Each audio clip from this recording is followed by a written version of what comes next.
Okay, hi. My name is Mrs. Squashby from Creative Corners Art Studio, and I will tell you in a few videos from now why I call myself Mrs. Squashby.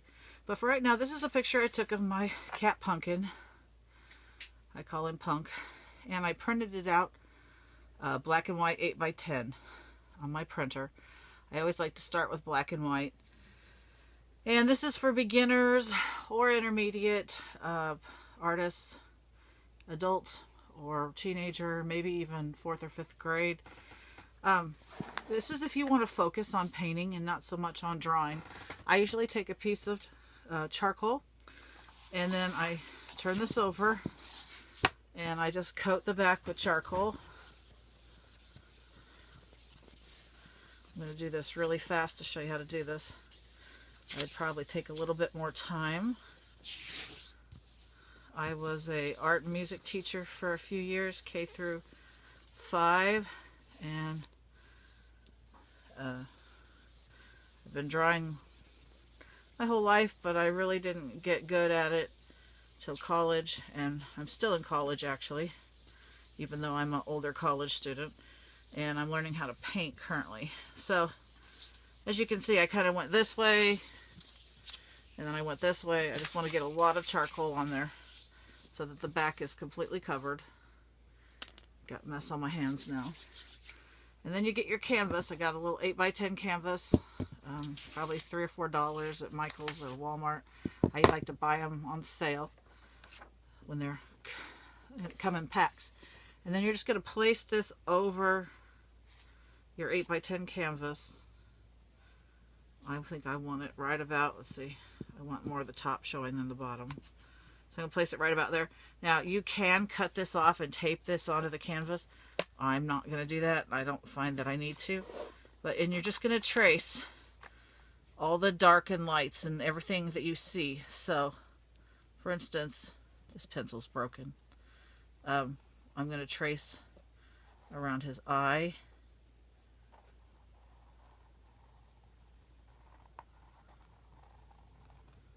And then this black part here, so it'll show up.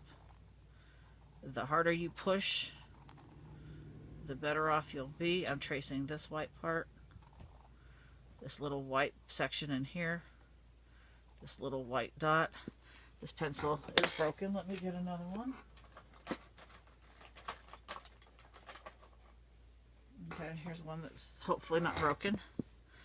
And then I even traced this white part under here and this little black section right there. This little... Okay, as you can see, I continued to draw over all the little light and dark parts. Like I drew around this little shadow here. I drew around right here. I drew around the mouth. I drew around the nose. I drew around the little nose holes.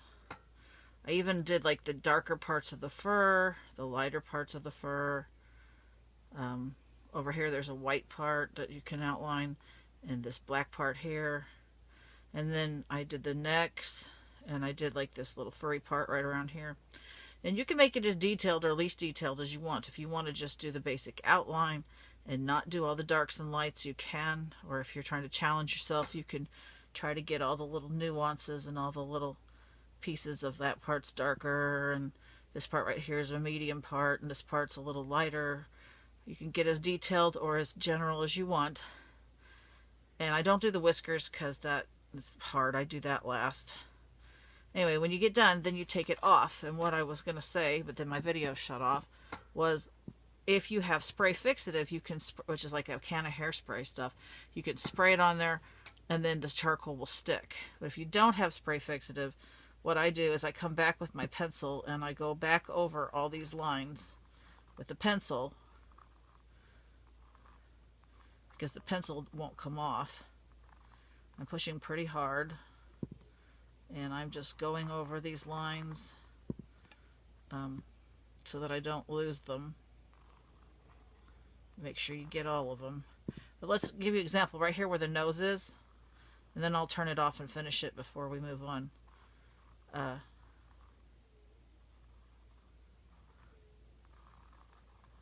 Right here, I've done it, but now you can take your finger, you can wipe away the charcoal, or you can take a paper towel, but you can see that doesn't come off now. So that's what I want you to do, and then you finish the picture you have, finish marking it up with pencil, and I'll show you what to do after that. Me method. And what you're going to do, I've got lots of brushes over here, but I think I'm just going to pick this one. I've got this, doesn't really matter. But what I have is this stuff here. It's called Neo, N-E-O-M-E-G-I-L-P. You can get that from art stores, or you can get that from Michaels. It's kind of expensive at Michaels, but Dick Blick, Art Mart, any of those stores. And this is the medium that I use. Turpentine, I also know how to use that, but it's really messy, and I prefer this because of the fumes. So here's my Neo McGilt pile, and I got a little bit of burnt sienna, and I'm just going to add some Neo McGilt to the burnt sienna, so I have a pretty thin layer. You can do it a little bit by a little bit, or you can mix it all ahead of time. As you can see, this time I'm going to go ahead and try to mix it and get it real thin here. And then I'm just going to put a background coating on this cat. And if I come over here on the sides,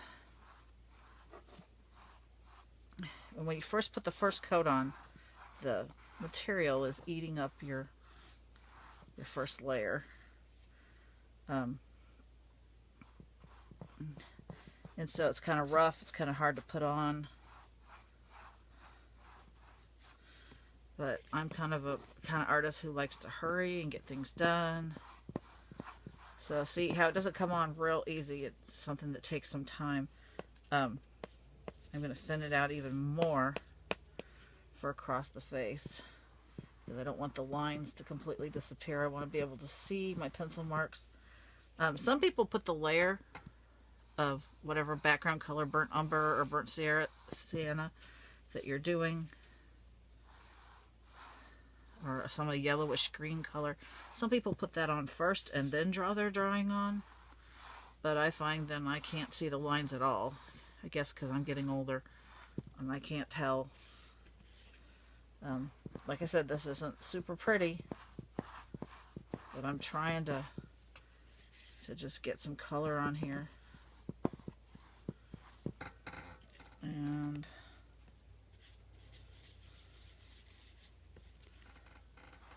I want it thin over the pencil lines so that I'll be able to see the picture underneath. Another thing you can do is use a marker and do hatching and cross hatching underneath it if you'd like. I'm not doing that this time. I'm just trying to show you how to put a thin layer of Neo McGilt over. I need more medium now. Did not get enough on my plate. This thing's almost empty. I'm going to need another bottle. But now I'm just going to use straight Neo McGilt to try to smooth out some of this paint so that it'll be thinner. You see how I'm pulling the paint over? So that I'm getting light brownish red on the canvas.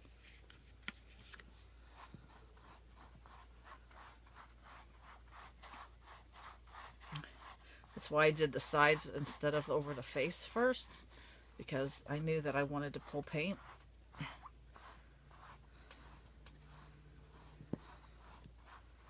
And if you look real closely, you can still see the... Maybe this needs to be closer. Maybe I don't have good lighting in here. I'm not sure till I watch the video. But I can see his eyes and his nose and his mouth, and I can still see everything.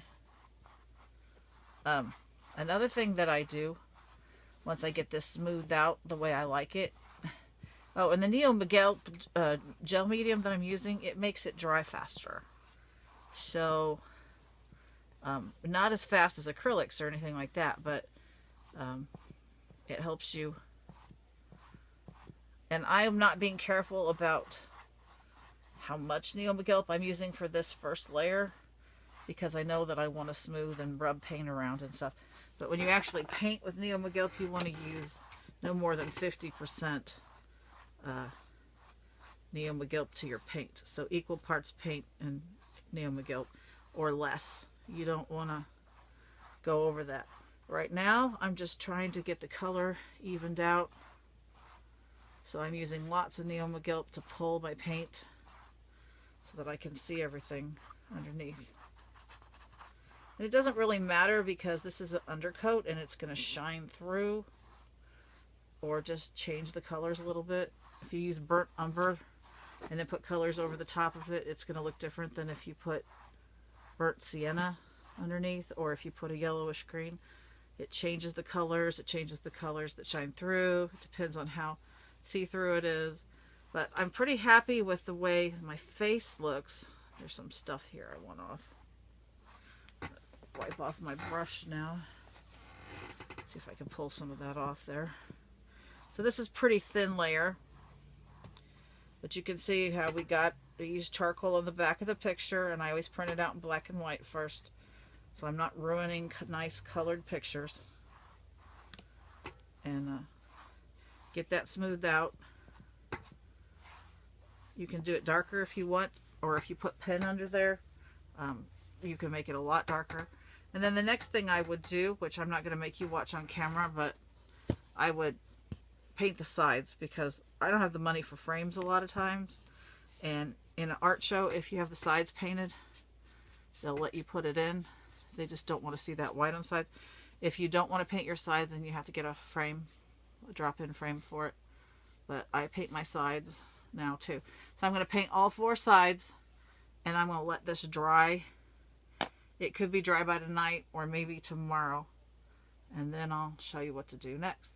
And that's how I first get this on. I think I'm going to show you how to do the color method on this cat as opposed to the black and white method, although I might do my cat again, different picture, and show you the black and white method. The black and white method takes a lot longer, but you get a really good result with it, and I'll show you some pictures when I get that done.